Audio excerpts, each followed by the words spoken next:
Good evening and welcome to the October 23rd, 2023 meeting of the Planning Board of the Town of Chatham.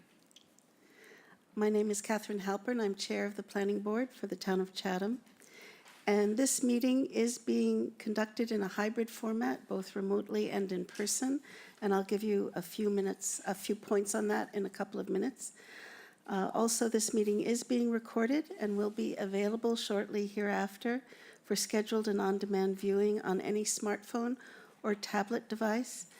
And if anyone else is recording the meeting, could you please let us know? I'll give you a few seconds in case you're connected remotely. I don't see any hands raised. All right. Pursuant to Governor Healy's March 29th, 2023 signing of the Acts of 2023, extending certain COVID-19 measures adopted during the state of emergency, suspending certain provisions of the open meeting law, GL 30A 20, until March 31, 2025, this meeting of the Chatham Planning Board is being conducted in person and via remote participation. Every effort will be made to ensure that the public can adequately access the proceedings as provided for in the order. A reminder that persons who would like to listen to this meeting while in progress may do so by calling the phone number 1-508-945-4410, and the conference ID number is 844-774-059#. You may also join the meeting online using Microsoft Teams, using the link that is in the agenda that's posted on the town website. While this is a live broadcast and simulcast on Chatham TV, formerly Channel 18, despite our best efforts, we may not be able to provide for real-time access, and as I mentioned, we will post a record of this meeting on the town's website as soon as possible. So with that being said, let's start with a roll call of the board. Bob Wertschafter. Bob Wertschafter, present. Art Sprue. Art Sprue, present. Warren Chain. Warren Chain, present. And Megan is not here yet. Charlene Greenhalgh. Charlene Greenhalgh, present. Bob Dubus. Bob Dubus, present. And this is Catherine Halpern, also present.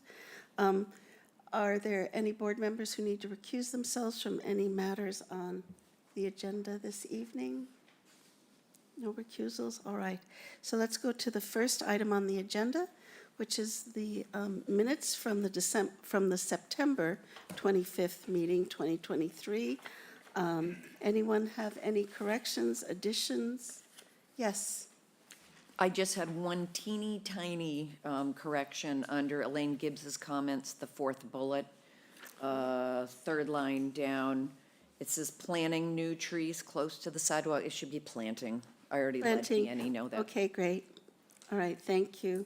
Planting new trees. Warren. On page 2, I believe that the fourth line where it reads currently as prohibiting them, it may better be said to as prohibiting short-term rentals in place of them. It's working.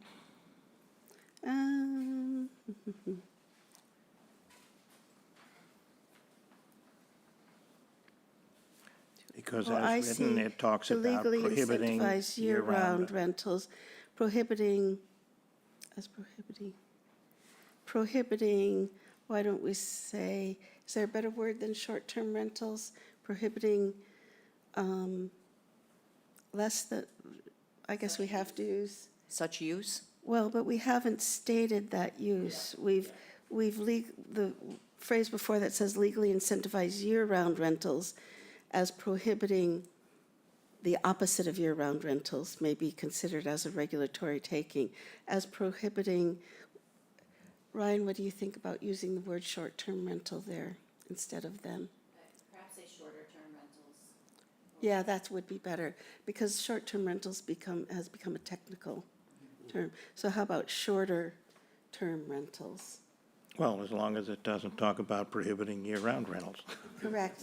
Yes, absolutely correct. Okay, Annie? Yes. All right, great. Any other changes? Thank you. Or corrections, additions? Can I have a motion to approve with the two changes as discussed? I actually have one more change. All right. Bottom of the page, I just noticed it, sorry, Annie. It says Planning Board Minutes 9/11/2023. Is this, Just on the very bottom on the footer, okay. on the footer of the page, so Oh, I it's, see, yes. yeah. Okay. All right, so there's I've been known to do that myself. three corrections. May I have a motion to approve the minutes with the three corrections as stated? Madam Chair, I move approval of the minutes with 3 changes. Thank you. May I have a second? Art Spru, second. Thank you. Bob Wirtschafter? Bob Wirtschafter, approve. Art Spru? Art Spru, approve. Warren Chain? Warren Chain, approve. Arlene Greenhalgh? Charlene Greenhalgh, approve. And Bob Dupas? Bob Dubus, approve. And Catherine Halpern, I also approve. All right. Next item on the agenda is our planner's report. Ryan, could you go ahead? Thank you. Yes, thank you, Madam Chair. Just a couple of reminders. There is some public outreach for the West Chatham Neighborhood Center zoning proposal at, this Thursday will be at the ZBA meeting at 2:30 to give a presentation, just an overview of the zoning and the various roles and responsibilities of the planning board and the ZBA as it's proposed. On Saturday, we'll be at the community center at 11 a.m. That meeting will be recorded and broadcast later on Chatham TV. Thank you for our Chatham TV folks for attending that. We've received some RSVPs for that, so hopefully we'll have a good turnout. Still continue to work with council on proactively defining strategies to ensure that year-round housing is an assurance of the West Chatham Neighborhood Center zoning. So hopefully I'll have a report back to you at a later meeting. And today we received a request from a citizen about a potential zoning bylaw amendment. I've left copies with what's proposed for each of you. I suggest we add it to a future agenda and let you decide whether or not it's appropriate for a planning board sponsorship or whether it should be a citizen's petition. Great. Thank you. Thank you, Ryan. Next item on the agenda is regarding a driveway in a conservancy district. This is a request for a recommendation from the planning board to the ZBA, and this is regarding 3 Oyster Drive. We have Thad Eldridge, who can explain these minuscule plans to us. All right. Thank Good you, afternoon. For the record, Thad Eldridge, East Southeast, here for the Saponeros. Attorney Litchfield is on the line if there are any questions for him. 3 Oyster Drive has a funny little driveway that comes out. If you don't mind flipping to either sheet 2 or sheet 1. If you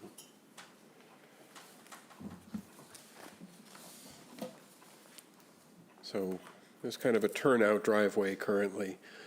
The proposal is to take down the building, put up a new building that'll be heading to Zoning Board of Appeals next week. And with it, we have a single driveway that will be coming in. It's a drive underneath the building. So there are 2 parking spaces, one after the other. That makes it a little bit more conforming than what exists today. I don't know if they could really fit 2 cars in that spot.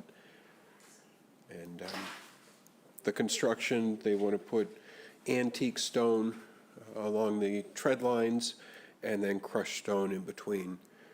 It can be noted that the site currently has quite a bit of patio around it. A lot of that's being removed and being replaced with crushed stone.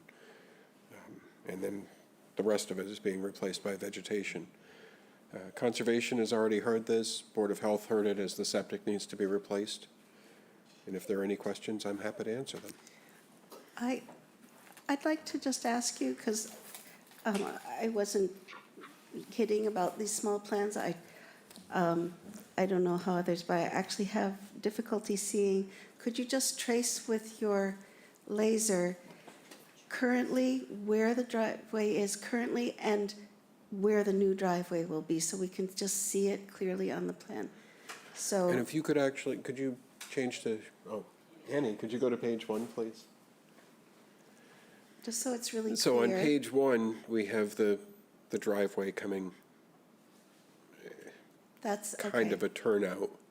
It's more like a turnout rather than a driveway. Right, Okay, and got it. 1 car, maybe 2, sticking out into the road a little bit. And if you could go back to page 3, the first one you had up. Thank you.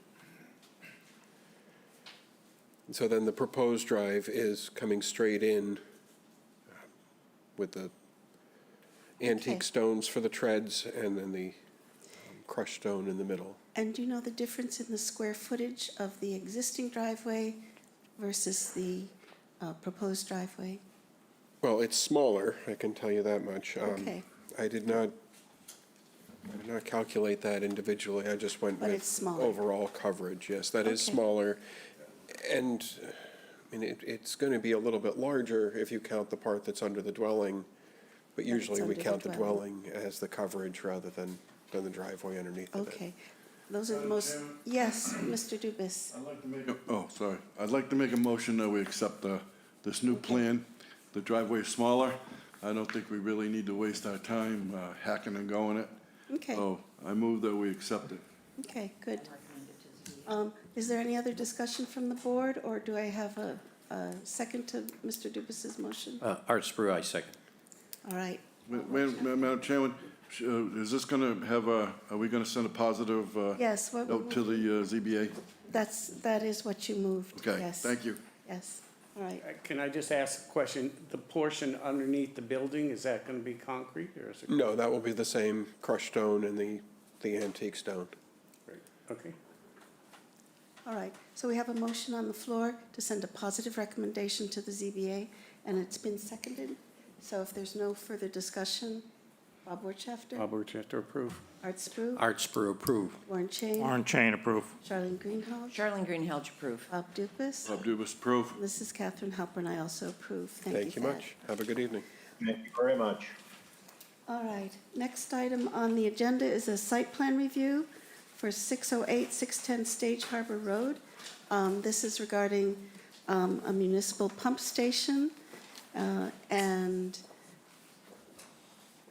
could you introduce yourself, Jeff? Yes, Jeff Gregg from GHD, consultant to the town of Chatham. Great. And could you just review the project for us? So this is part of the overall implementation of the comprehensive planning for the town of Chatham. And so this is construction of a new pumping station that it will be behind the Harbor Master Garage that will serve, let's see if I can get the laser pointer pointing in the right direction. The lower portion of Stage Harbor coming down south of Inlet Road and a portion of Champlain and then some of the side neighborhoods. And then the pumping station is pretty much right at that little bend knee in the property. Pumping station is this square structure. There's a wet well that's basically at grade and below grade. Set of stairs that runs behind the Harbor Master Garage, which is this structure right here. And then it's adjacent to the property line. There's a fence line that's proposed that was part of the ZBA agreement. We negotiated with the property owner. We reduced the size of our original building, lowered the building. We've been through CONSCOM, and we're in the process of submitting for a field change to our our existing order of conditions. I can talk more. I don't know what else you'd like me to describe. Thank you. Why don't I see if there's any questions from board members? Will this support all of Champlain Road, or will it end halfway up? It's only going to go up to the high point on the road. So as you come from the corner where the landing is, as it heads up the hill, it plateaus and then it starts dropping off again. So it pretty much gets to the top of the hill. Okay, it'll take, I presume, Bridge Street to the bridge? Yes, so Bridge Street actually had some, the sewer was actually, a dry sewer was installed. So this will connect and pick up those properties, and it'll basically serve this stretch of Champlain, and then it heads up to just south of Inlet, and it takes care of Atwood, Honeysuckle, and Cedar north and south, Cedar Swamp north and south. I think I got all the roads. I apologize if I missed one. All right, we'll let it go. And Art? Yeah, just some clarifying questions. There is what looks like a wall-type material that goes through the pump station. Is that a wall, or is that something else on there? This right No, here? no, to the left, just to the left. Oh, That this. thing. What is that? Oh, that's an electrical duct bank to serve, they have water and power to this existing shed that's at the back of the site. And so Okay. we have to, because we're building right on top of where that Okay, is. is we there a have to- reason why you're putting that through the pump station rather than around it? Well, the long story is, we had this station located in a number of different spots. Yeah. To avoid that, but after we negotiated with the adjacent property owner and the town, this was the best location, and the most efficient way is to actually go underneath our foundation through for that small power service. Okay. We're right on the property line. There's just not a whole lot of room. We're trying to avoid sending everything back through because we have to cross lots more utilities. We have gas, we have sewer, we have force main.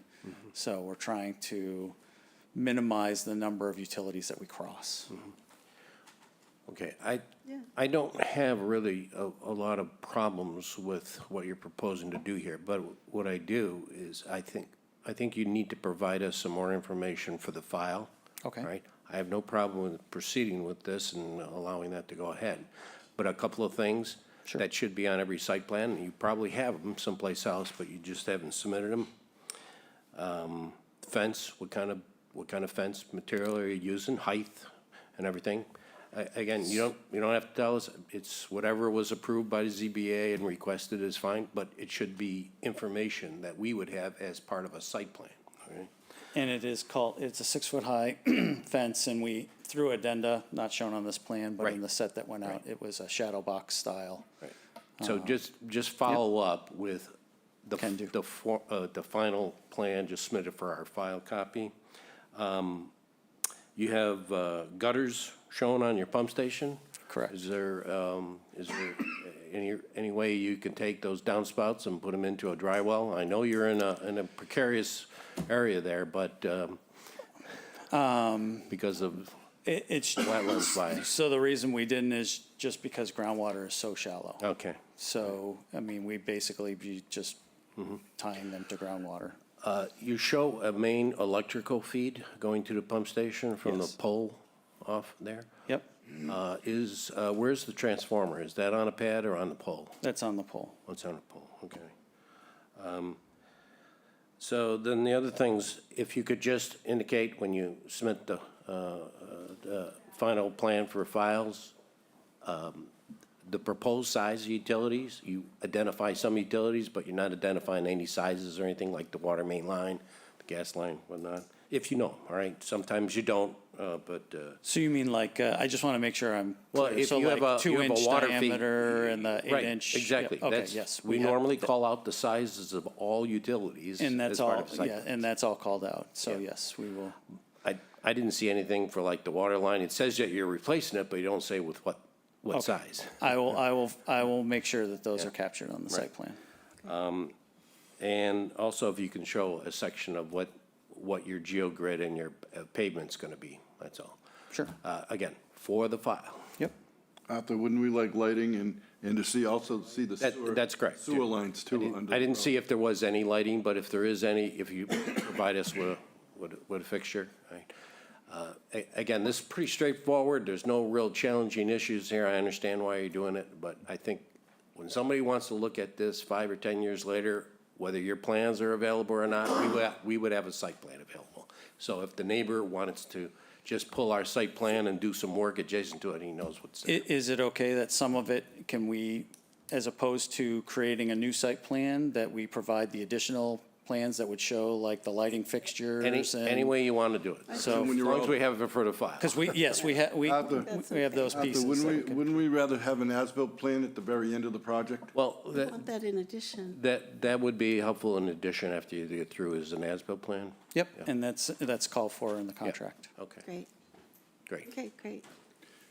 Again, I'm going to take this move away from you. I move that we accept this plan as presented to us. All right, first, let me see if there's any other questions or comments. Warren? Just for clarification, you made the comment that after negotiation with the butter, that the height of the building was reduced. Correct. Does the plan that shows it at, 25.8 feet, is that what is now been negotiated down? I'd have to look to see do you have that in the package? I don't. I mean, that would have been under the ZBA's purview, not necessarily this board's, but right. it would have been part of their decision. Okay. I can provide in the package the updated elevation for the file. So No, you'd but have, Do you you'll think have the. it is less archi- than 25.8 feet? Or you're just not sure? I just I don't recall the actual height that we settled on for Okay, that. and the 6-foot fence you're saying was negotiated with the abutter? Correct. Well, and the town. Well, Sorry, I mean, for me, it's, Right. making sure that the town and the abutter were both on board with what was being requested, so. no other comments other than just to clarify the height of the building ought to be shown on a plan somewhere. Okay. Well, Warren, it is. It has an elevation of 25.8, but the slab elevation is 4, so you take the 4 off the 25.8, and then it's 20, almost, just under 22 feet tall. But that's either before or after negotiating. You have to turn on your microphone, please. I believe that's the new reduced height. I seem to recall we were a lot closer to the 20-foot limit of when we went to ZBA, so the 22 sounds right. But Good, thank you. I will make sure that that's in the package of additional information that you requested. Okay. Before we go to the motion, any other questions or discussion on this matter? So, Bob, could you make your motion again, please? I move we accept these plans. May I have a second? I will second it if he will amend his motion to include the plans that were requested, additional plans that were requested. Yes. Of course I will. Well, then I second it For the file. for the file. Yes, great. So Bob Wertschaf, Bob Werchester, approve. Art Spru, Art Sprue, approve. Warren Chain, Warren Chain approve. Charlene Greenhall, Charlene Greenhalgh, approve. Bob Dubus. Bob Dubus better approve. This is Catherine Halpern, and I also approve. Thank you very much. Thank you all very For joining much. us and for presenting the project. Great. So next on our agenda, as we've been doing at all of our recent planning board meetings, we're having an information and listening session on the proposed West Chatham Neighborhood Center zoning bylaw amendment that is in process. So we'll be starting that. I just wanted to make a few comments about what our procedure will be. Generally in these sessions, it is for information and listening. That's exactly what it's about. The board will not necessarily be making any decisions on any of the points that are brought up. Generally, what we've done for previous bylaw amendments that this board has brought forth before annual town meeting is we have a number of community forums or information and listening sessions, and then at a certain point, we gather all of the comments together in a summary, and then the board has a meeting where we go through point by point all the comments that have been brought up on any particular proposed bylaw amendment, and we review the summary of those points, and even by formal vote, the board will vote whether or not to add them to the draft of the bylaw or change the draft of the bylaw. But we do that in a formal summary session. So that being said, we won't be, you may agree or disagree with certain aspects of the bylaw. The board will not be making decisions on those points tonight. We will be listening. That being said, I do want to say that we will be responding in as much as you have a question or need some clarification. We will be providing answers to questions or clarification where we can. And also, if there is some misunderstanding or misinformation, we will give corrections to any misinformation. So we will be replying in that way. Tentatively, we're looking at a situation where, as Ryan mentioned earlier, we're having a meeting with the ZBA on the 26th, and we're having a community forum at the community center beginning at 11 a.m. on Saturday, October 28th. Our next planning board meetings are November 13th and 27th, and tentatively, we're planning to have additional information and listening sessions at those meetings, and tentatively looking at the December 11th meeting as the meeting where we'll look at the summary of public comments and actually make decisions on any changes we want to make to the draft. That's just a tentative schedule. I think also, in terms of the time, there's not so many people, and it's only 5:30, so I'm not so concerned about time limits for speakers, but as a courtesy to other speakers, try to keep it to maybe 10 minutes or so. And we have received some public comments in writing. If you are in attendance, however, we prefer that you would, speak them out rather than that we read them out. Those have been passed on to the board, anything that we've received in writing. So with that, we are open for public comment. And I don't see any hands raised. So yes, I see a hand raised. I just see that it says guest. It's Elaine. So it's Elaine. So Elaine, please go ahead. Thank you very much. Yes, I had sent a bunch of questions, and Gloria McPherson did answer some of them, which is in the packet. So I've got about 4 or 5 points. As written, my interpretation of Section 8 regarding density is if a developer puts in 12 units as a condominium, which is permitted as condominiums per town council is merely a form of ownership, that would mean 25% or 3 of the units must be attainable or affordable, as payment in lieu is prohibited over the 5 units per acre. That's my understanding, and that's what I believe Ms. McPherson had acknowledged. She Yes. stated in her response that units can be rented or sold.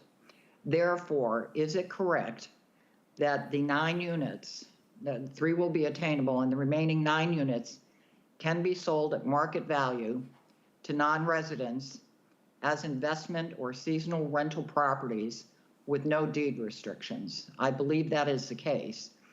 And my follow-up question would be, how does that in any way help the housing shortage when they could easily be sold for over $1 million?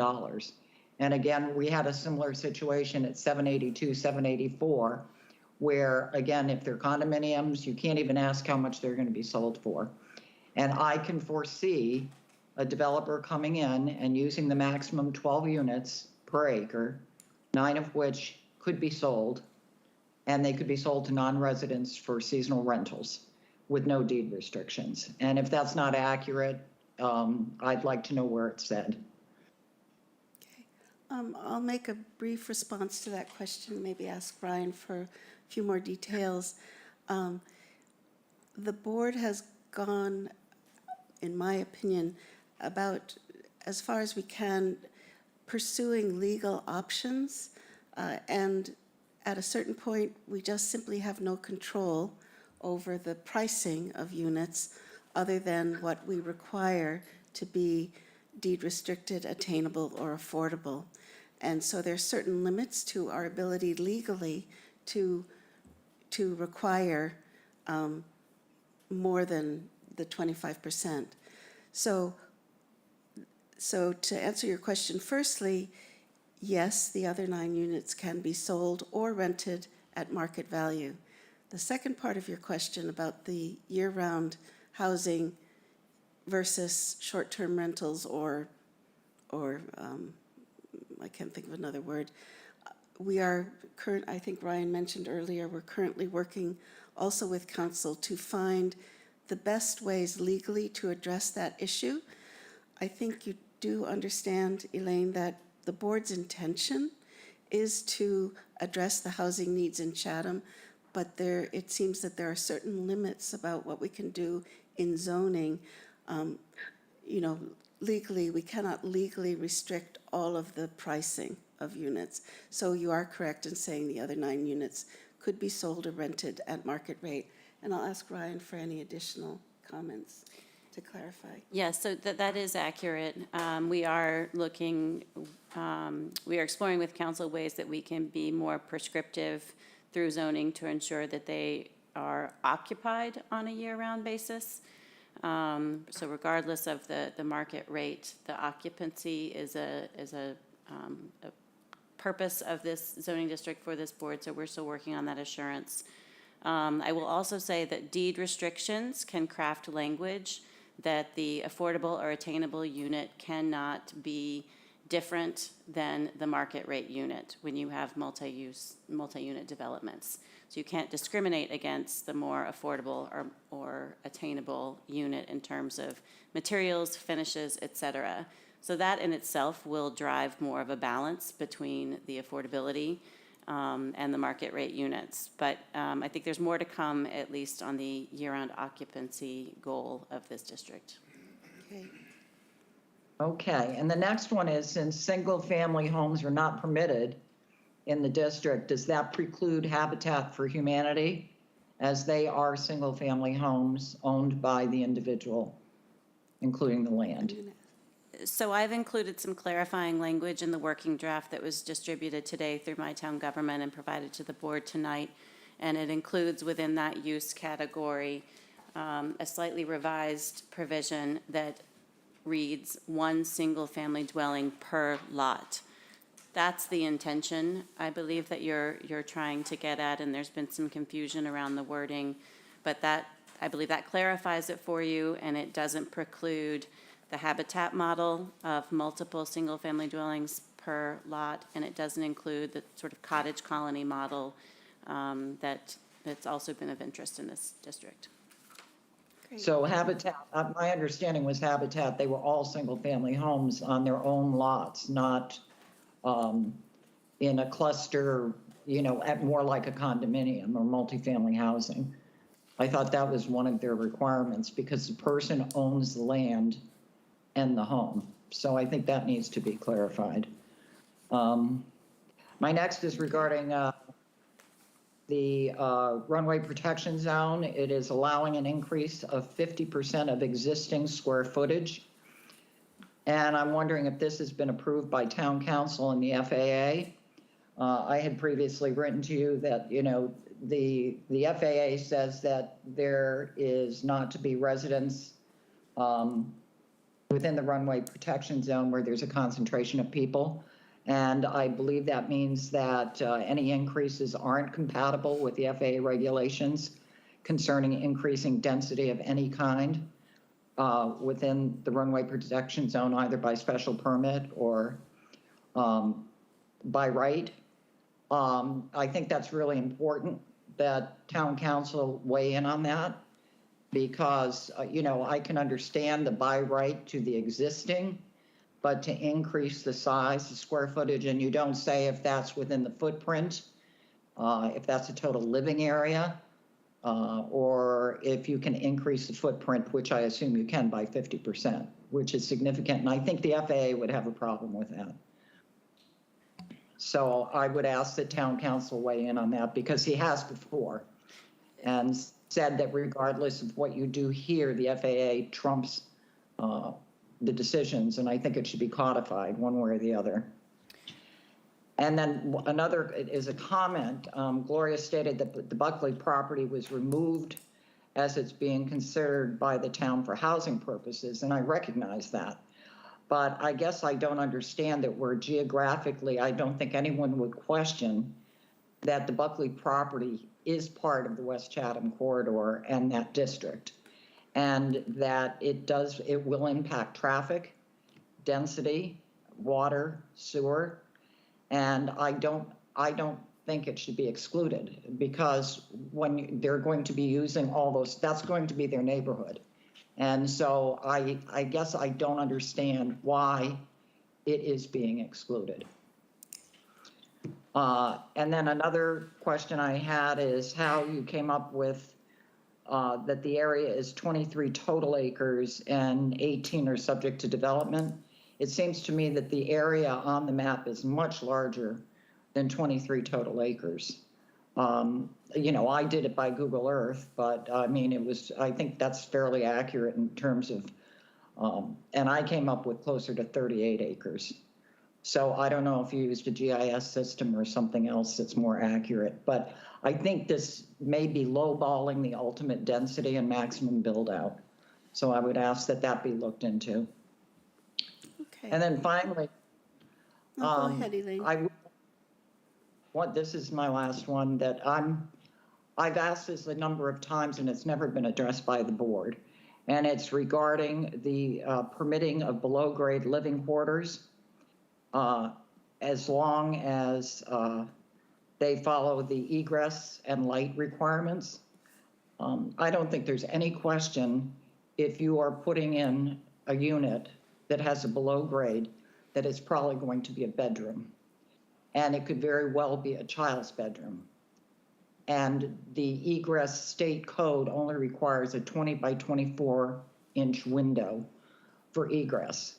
And if there is a fire in a stairwell, let's say in the upper level in the kitchen, and the child cannot get out, and their only way is to get through a window when they're only 5 feet tall, and the window is locked for security reasons, I cannot understand how that could be approved or condoned or questioned. If we wouldn't put our grandchildren in a room like that, I don't know how we can have that as allowable in this situation when people have few alternatives, since it's going to probably be affordable housing. So I would ask that you change this to say that if there is a below grade unit, it has to have a door that goes to the outside. There's no way a child could climb up on something and unlock it and get out the window. And I'm taking this one very personally. I can't imagine. I would not put my child there, and I don't think anyone else should. And so I hope you will address that at some point, whether it's today or before you move forward on that, to say it would have to be an exterior door. And so those are my concerns and questions so far. Okay, thank you, Elaine. I'll just respond. So a decision about, for example, the point you just brought up about the below grade housing, that's something that'll be on the summary that the board will look at when we go through the summary of all of the points that come up from the public, and we'll consider it carefully and make a decision on it. So we will postpone that to that summary meeting.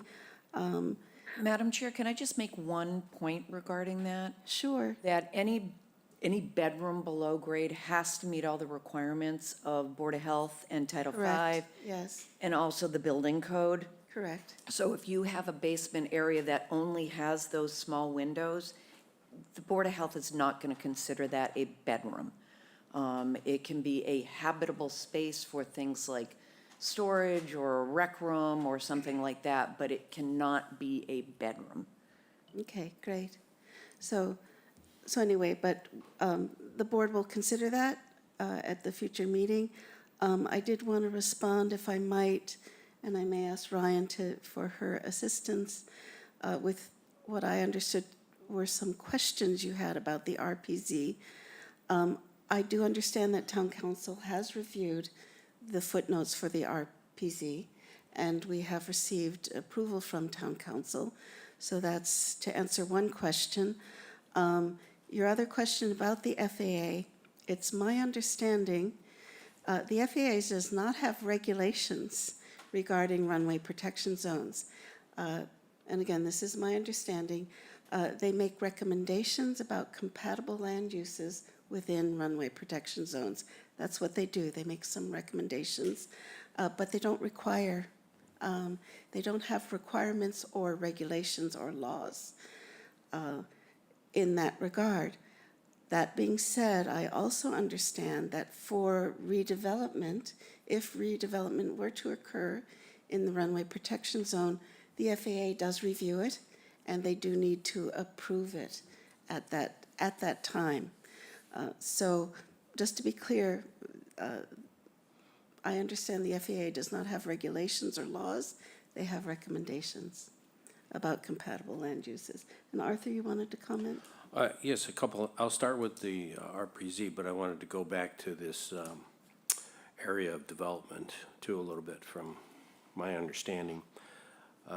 When I did my research with the other 15 airports that are of general aviation that are similar to Chatham, and the communities, some of them were in 2 communities, so there was more than 15 communities that had bylaws associated with development and adjacent to the airports. Not a single one addressed anything about any restrictions like this, not a single one.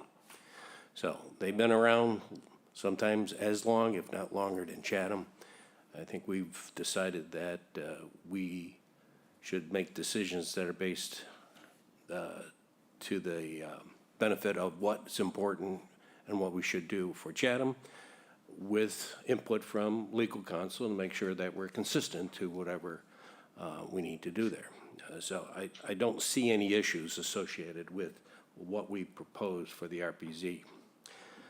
The other thing, when we talked about 18 acres are subject to development of that, I think when you take a look at a site-by-site basis, it's not 18 developable acres.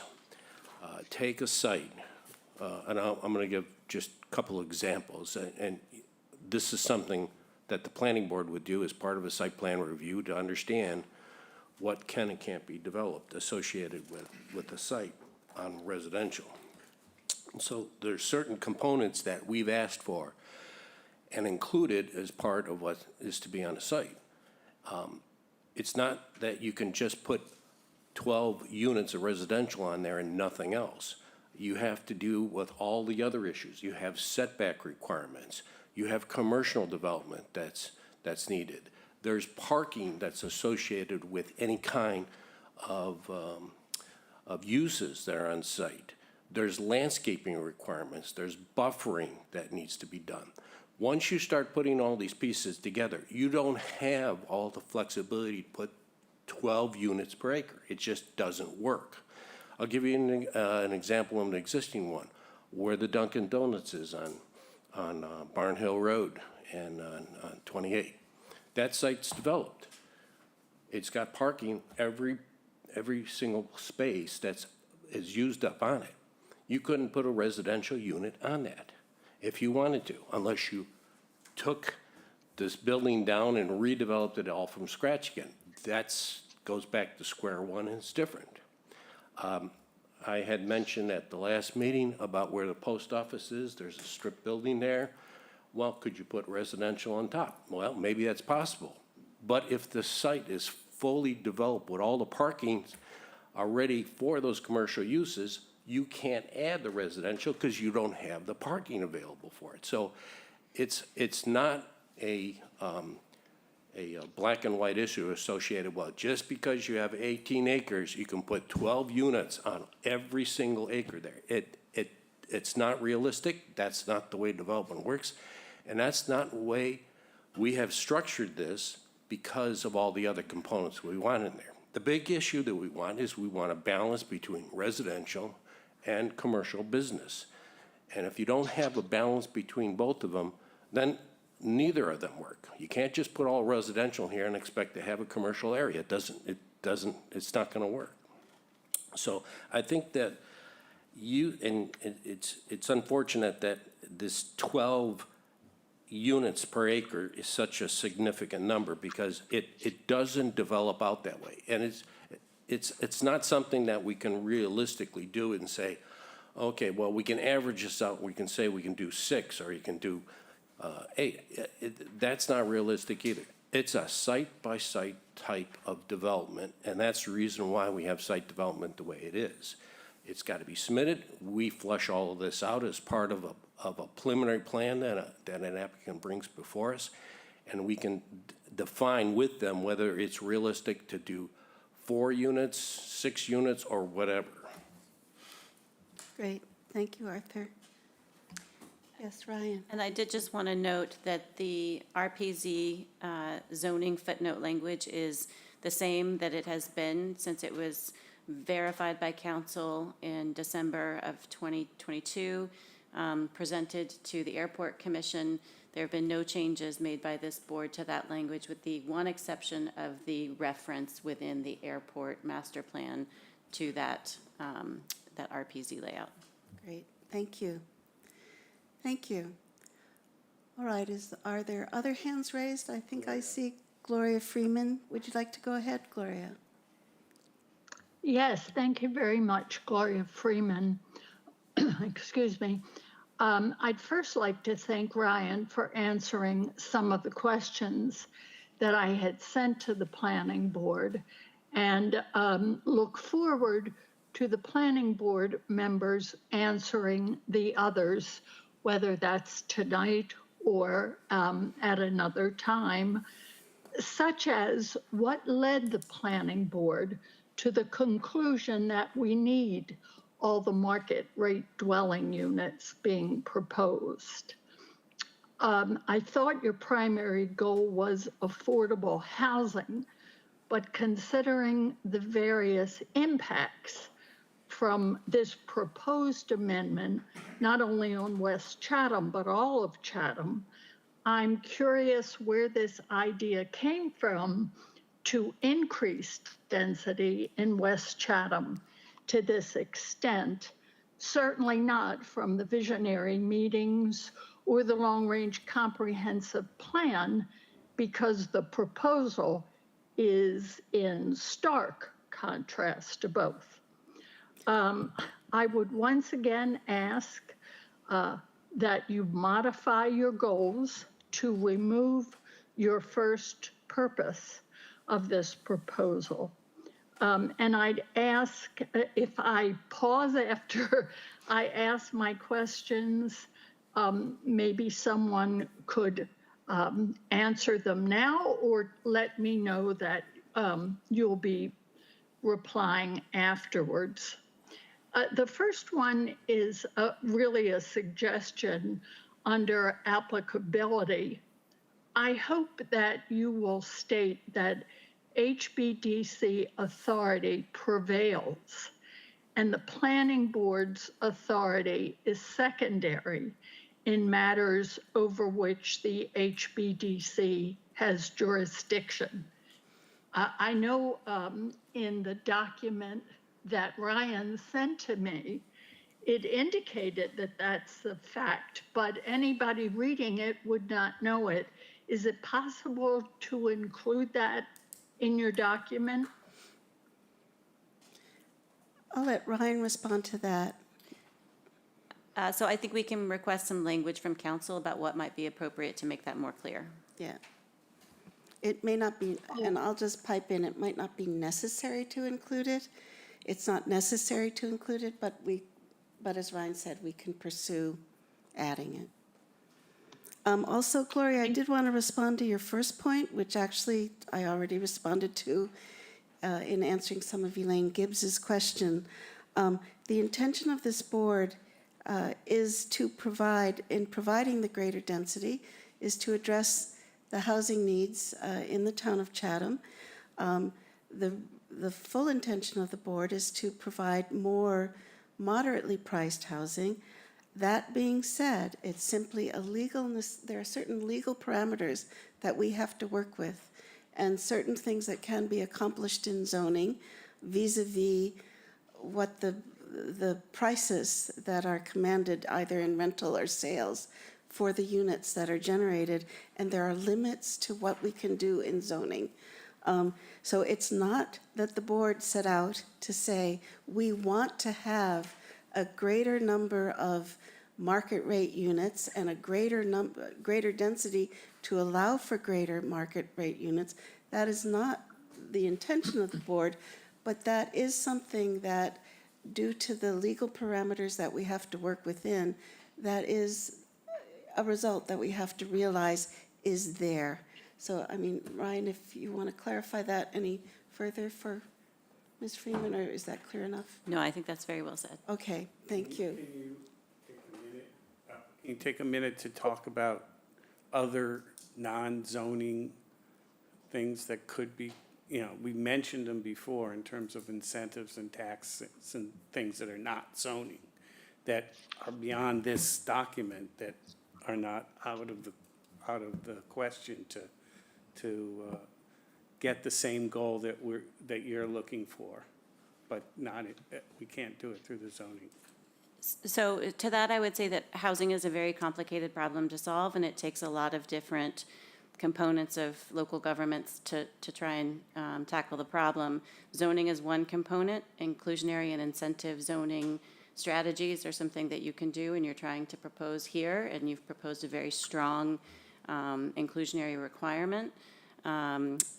Other bodies, such as the Affordable Housing Trust, which has monies available to help either buy down properties, incentivize development with developers. I mean, they will play a role in increasing affordable options. So it's a multifaceted problem, and I think you're doing the extent of what zoning will allow you to do here. Yeah, and as always, the whole process of zoning, I think we've said this many times, we can create zoning bylaws that encourage and allow the type of development that we want to see for the benefit of the town of Chatham. But ultimately, it is up to the property owners and developers to actually build the things. And often the economics, come into play in that regard.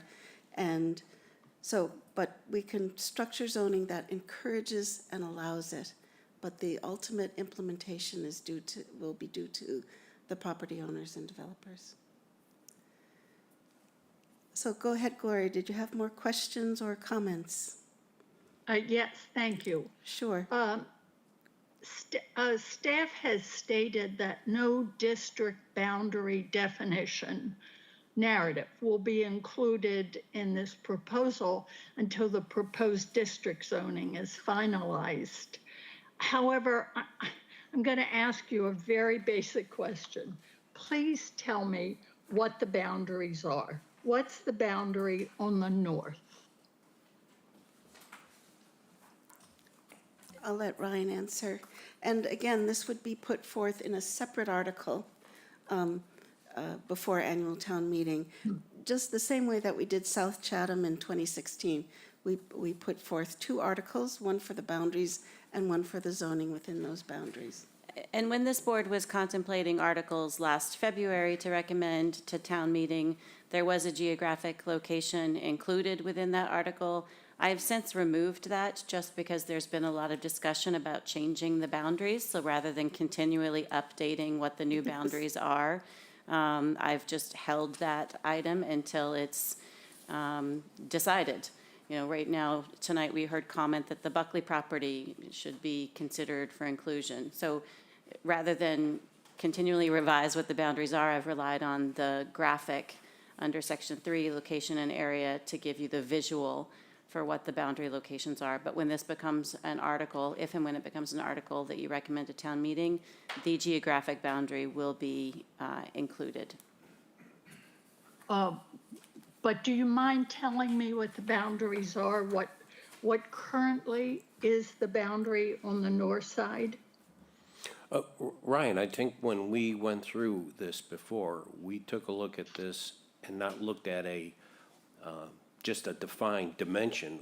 We wanted to take a look at the properties and where the property lines were, so that we weren't trying to split any kind of a zoning throughout this. So the way I look at all of this is it's the geographic perimeter of the property. So what you see here, for example, with the Ocean State property as an example, the northern boundary is the boundary of the Ocean State lot. And the adjacent lot to that is the northern boundary of that lot. So it's the lots as you go down, as they front on several of the different streets, it's the full geographic boundary of the lot. That's what I thought we had defined before. Yeah. Does that make sense? It does. I mean, I think it's easy to write what the narrative is. I mean, I hesitate to do it on the fly, but it's been written in prior articles. But on the north side, the properties just to the east of Weldon Way and extending 3 properties to the west of George Ryder Road. On the south side, it's the 2 properties to the east of Barnhill Road and extending 2 sections of properties to the west of George Ryder Road. Again, until we are definitive in terms of what the boundaries are, I think that the best reference has been the visual map in the zoning district. Yeah. Could you give me the east and the west? Yes. I'm sorry, I thought I just did. Well, maybe I misunderstood, and I'll re-listen to this, Ryan, if you're hesitant to repeat those. You've given me the north and the south, but I probably missed something. I was trying to make notes. Okay, thank you very much, and I'll go on.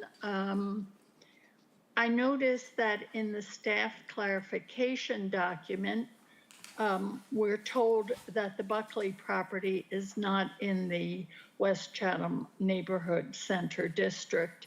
And I know you've discussed this earlier, but I have a feeling that that's because town officials want greater density there than would be allowed in the neighborhood center zoning. My concern is that greater density will further impact quality of life in the area and in the town, impacts of water usage and sewer and traffic. At the Select Board and Finance Committee Budget Summit last week, the chairman of the Finance Committee stated that FinCom hopes that there will be no more than 25 dwelling units each at both the Buckley property or Meeting House Road, and that those would be built with great attention to the aesthetics of the developments. And I bring it up because if the density is going to be greater than what you're proposing, I think that's going to be a real problem for townspeople as well. I had other questions, but I think had addressed those previously, Okay. and I thank you. Great. Okay, thank you, Gloria. Anyone else with questions or comments from the public about the current draft of the West Chatham Neighborhood Center zoning? I don't see any hands raised. Annie, do you see any hands raised? Okay.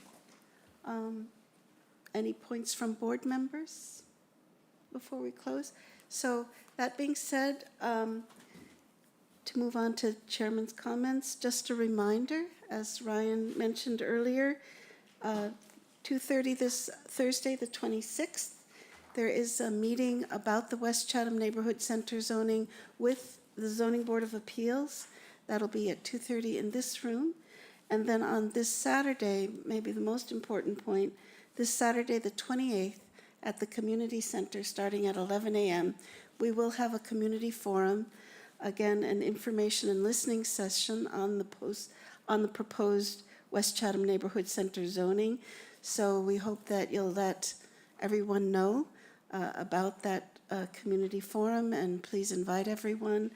And we actually don't have an ending time. We'd like to hear from everyone and give everyone ample time to speak and to hear from the community. So that's this Saturday, the 28th, starting at 11 a.m. at the community center.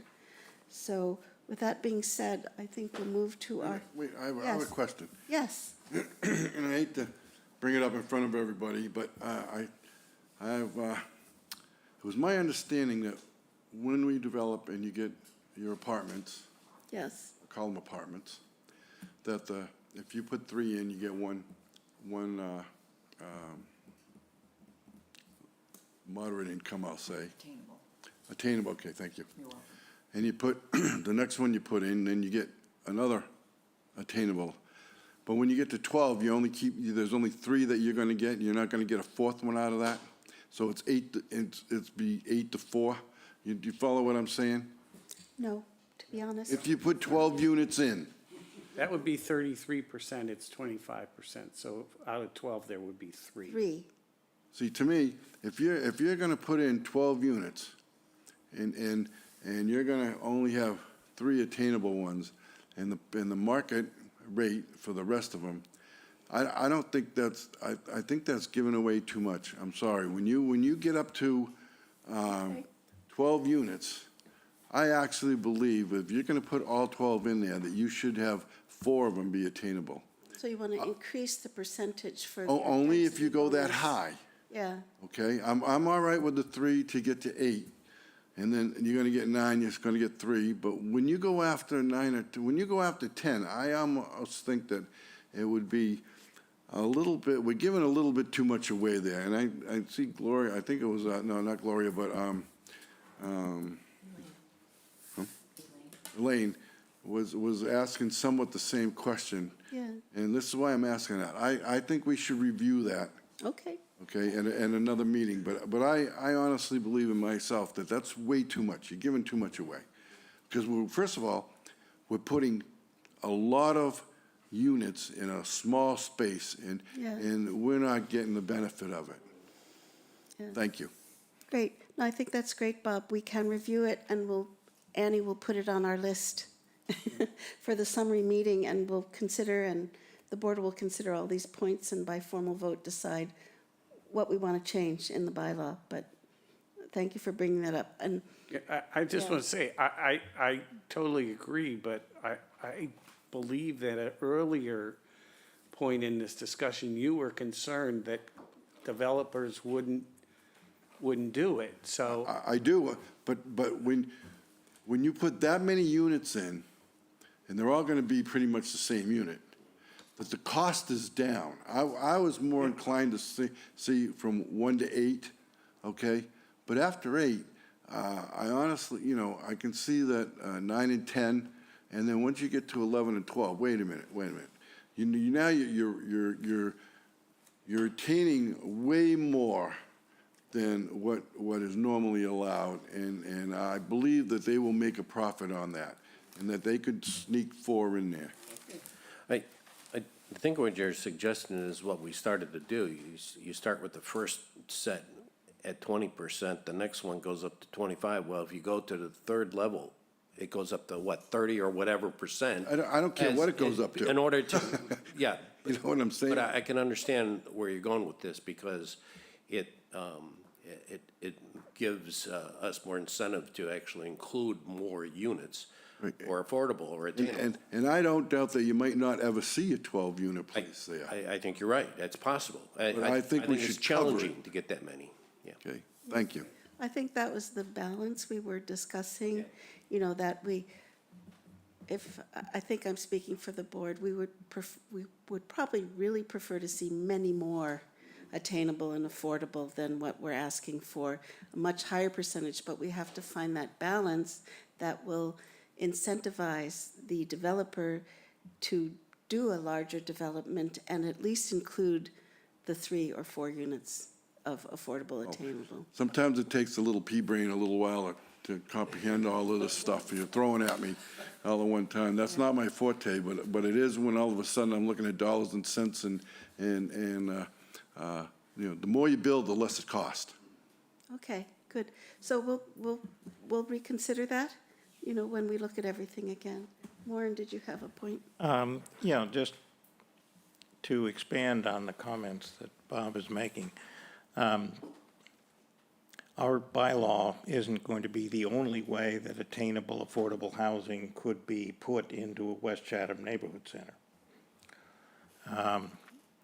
The Buckley property is perhaps an example of that, but that's a 40B development, and I'm not sure that we want to saddle that development with the bylaw requirements for multi-use, multifamily kind of things.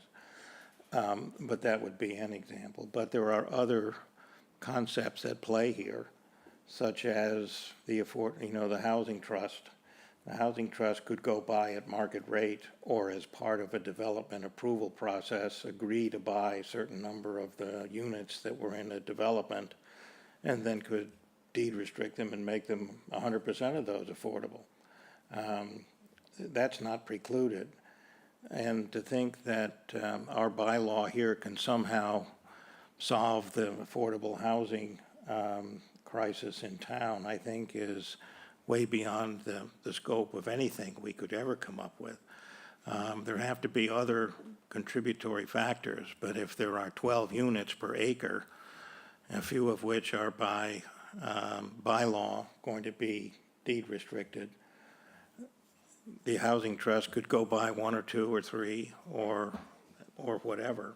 And we're also aggressively pursuing ways to ensure that there are homeowner-occupied dwellings year-round to blunt, I think, what is an absolute necessity of precluding people from owning properties solely for investment and short-term rentals, because that's what's going to happen unless we make it impossible. And to the extent that you have year-round residents in the area, I think there's that, in a way, an incentive or a disincentive to buying for investment and bidding up the value of houses. If they're only to be lived in, there'll be less upward pressure on the selling prices. And so who's to say what they would sell for? But the square footage and the density and so on would come into play, and if you have precluded, I don't even want to use the term short-term rental, because that's not what we're talking about. If you have precluded less than year-round occupancy, then I think the high price of recent developments for purchase and solely for the purpose of investment and short-term rental would be blunted, maybe not eliminated, but those are just comments. And one other comment too, I'm increasingly hearing that our bylaw is somehow dramatically increasing the density of Chatham, or certainly of West Chatham. My understanding when I joined this board, which was after the rezoning of the greater part of Route 28 in Chatham as R20, that R20 is going to preclude the maximum build-out of Route 28, which was otherwise zoned commercial, GB 1, 2, or 3. And Small if you business. It was owned small business. small business, sorry, as they say, not my area of expertise. Okay. But the idea was, hey, if we turn everything into half-acre residential zoning, then you are precluding, blunting, and dramatically reducing the theoretical density of development along Route 28. And that is the quid pro quo for that. There is benefit to the town unrelated to density of increasing the density in the small neighborhood centers to provide housing for seasonal workers, or tradesmen, okay? As opposed to,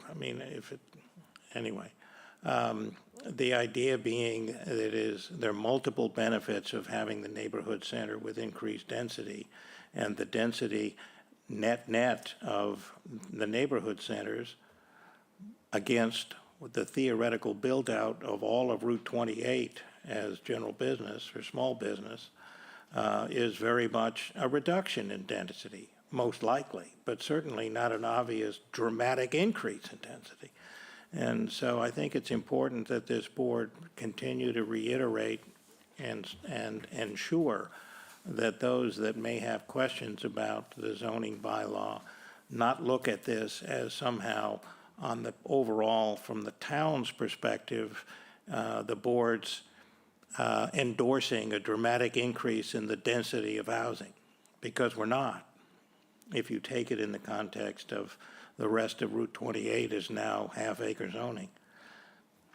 Okay, thank you, Warren. I think that's basically true. I think what the comprehensive plan aims to do along Route 28 and what the rezoning of what we call the in-between sections to R20 accomplished is to avoid sprawl, is to avoid the development pattern called sprawl, where you just have a continuous long strip of commercial or semi-commercial development, and instead to put those in areas that we call our neighborhood centers, which is mixed-use commercial and residential, village centers, neighborhood centers, and to I hate to use the word concentrate because it's not really concentrating, but to locate the greater density in those neighborhood centers and then leave the in-between areas as R20 and to avoid and to make that the development pattern rather than the development pattern known as sprawl, to eliminate sprawl. So that's the intention of the comprehensive plan and our intention here. Madam Bob Chairman, Dubus, yes. that would incite walkable village centers Correct. versus sprawl where Yes. nobody, I don't think, would walk that far. Right, yes, yes, pedestrian-oriented, walkable, livable neighborhood or village centers instead of the more vehicle-friendly sprawl type of development. That's what we want to avoid. Great. Any other comments from the public or the board before we go to our motion to adjourn? I don't see any hands raised. Madam Chair, I move that we adjourn this meeting. Thank you. May I have a Second. second? All right. Bob Wirtschafter. Bob Wirtschafter, approve. Art Spru. Art Sprue, approve. Warren Chain. Warren Chain, approve. Charlene Greenhalgh. Charlene Greenhouse, approve. Bob Dupus. Bob Dubus, approve. This is Catherine Halper, and I also approve that we adjourn the meeting. Let's note the time as, it looks like 6:14. And thank you, everybody, for participating, and please enjoy the rest of the meeting, the rest of the evening. I'm sorry.